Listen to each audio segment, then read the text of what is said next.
Hi guys, welcome to a new video. Um, Going to be looking at bass. Um,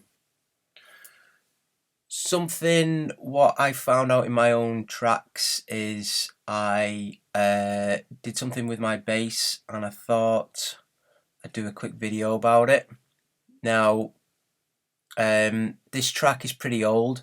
What I was doing was I was going into some of my older tracks, what I made like a couple of years ago, and I basically wanted to try and get rid of some of the crap that was in there. And I was going through and I was listening to a couple of tracks, and I found this one, and I was like, wow, this is actually pretty much done. And I thought when I was listening to it, I thought, oh, there's a few tweaks that I need to do because obviously, within a few years, you generally have learnt new things. So what I did was I went back in the project. As you can see behind the QuickTime is the full project. However, what I did was I went in and I did some more work on it. Tried to mix it a bit better, and generally just a bit of a tidying up, etc. However, what I did was I bounced it down, and then I went and listened back to it, and I was listening to it upstairs on my HD 25s, and was like, there's something wrong with that bass, it's weird. So I then reopened the project and realised what I'd done with the bass and the sub. Now, what I'm going to do is I'm going to play the track which I thought was near enough done, or pretty much done, and then I'm going to play then I'll go into the project itself and show you why it sounded like it did and what I did to make it sound better. So this is the project here, this is the track here. Obviously, Guy Jet project. It's Guy J inspired, so it's very progressive, quite long, 9 minutes. And you'll hear, just try and listen to the bass and the sub and the bottom end frequencies, generally anything from about 200 hertz downwards, 100 to 200 downwards, and just listen to how it sounds. And then what I'll do is I'll jump into the project, and then we'll show you different ways about changing the bass, etc.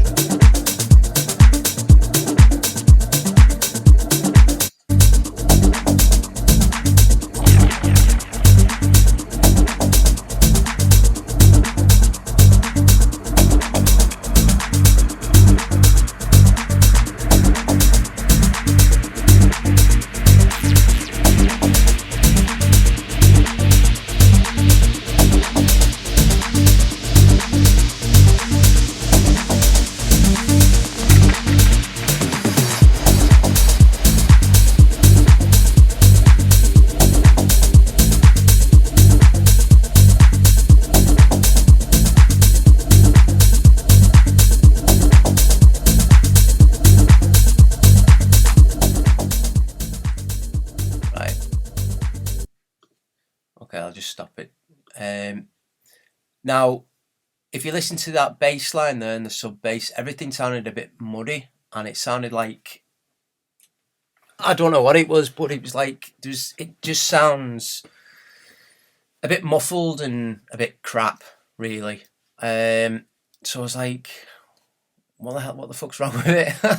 So there's no point looking. Well, I'm doing this for YouTube. I was going to say there's no point looking on YouTube. However, there are some things on YouTube which it kind of makes me laugh. Like, there's one guy who showed you like 5 different basses, and he's got a sub bass and it's electro type bass and the lately bass, I think it is, stuff like that. And yeah, it's all well and good, but it's like how you use them. So this is what I'm going to show you. Like, when I went in, so these are the bass lines here. These. So I've got a sub, which is then layered with this sort of mini Moog bass on top, which is in trillion, and then there's like a little type bass stab, which sounds pretty cool, and it does sound very progressive style. So this section here is what I played. I played from about here to here on the QuickTime track. So if I just solo this with the kick drum, and you'll be able to hear that it does sound a lot better from what I actually did before.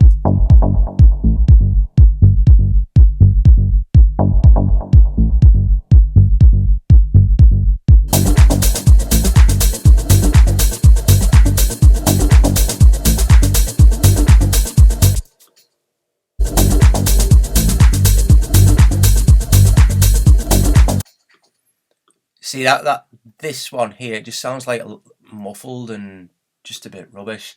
So what I did was I ended up going in, and what I realised was when I was listening back to like the sub, what was happening within the synth was, I think I had the decay all the way up to about here. So that's now on 157. It was somewhere like up here.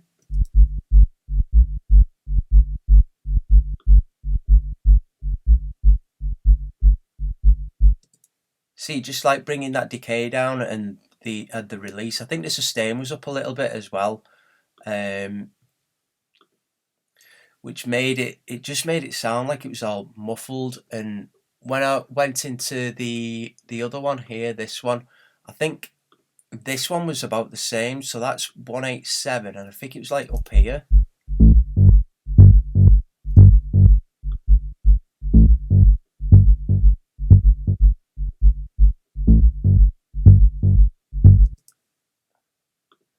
See now that.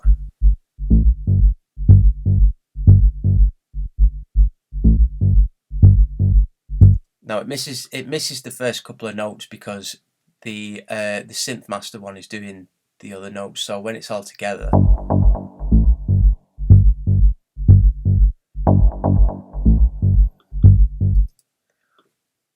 and the reverb on that is actually this plate, which actually sounds pretty cool. Let's have a look at everything else that's happening. So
just tried to make it sound even better with just adding like a little bit of a reverb on top of it there. I quite like the pre-delay, how it like goes shoo, like it's quite cool. I don't think you'd really hear it in the whole track. I don't think it even plays on its own, or there and there maybe. So if we just listen to it in this section.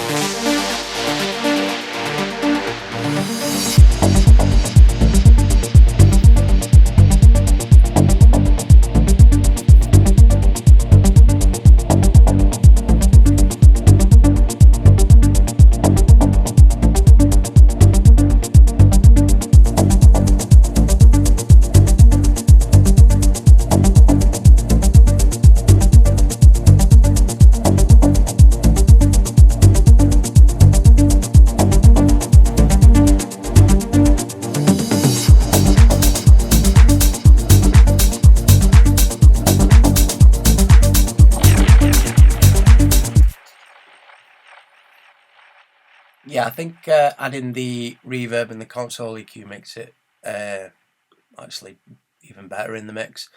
But the main reason what I wanted to show you and what I wanted to go into is that when you've got a bass playing, like, excuse me, look at your decay and your sustain and your release and even your attack as well, because that's where you can really tighten your bass up. Otherwise, it's going to sound like this. And like the track sounds alright, but it's just that bass. It doesn't give it that like smack, and it's not got that groove. It's too muddy, and it just sounds shite.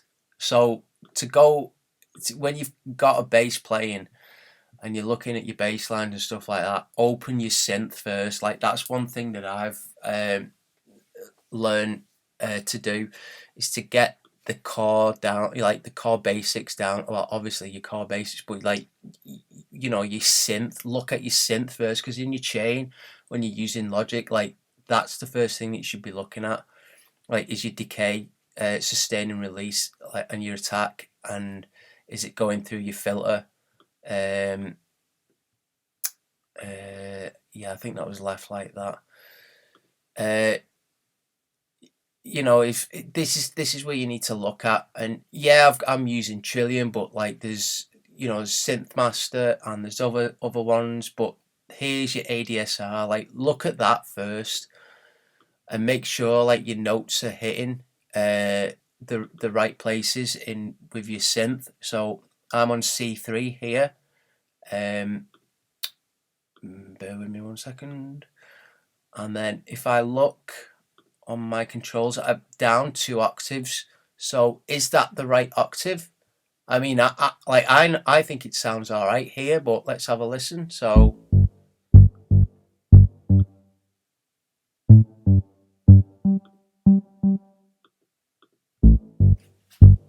see, that's your bass line there.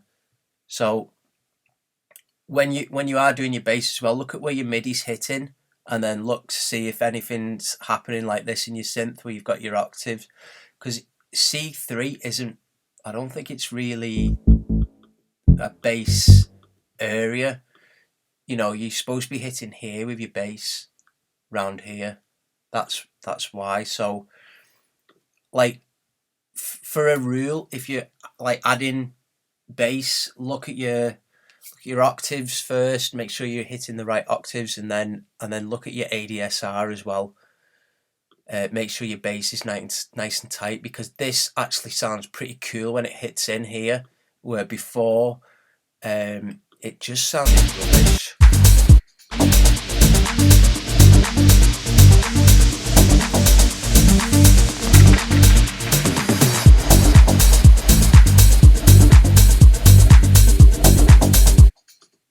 I mean, the drums make it sound pretty good, but if we listen to this now,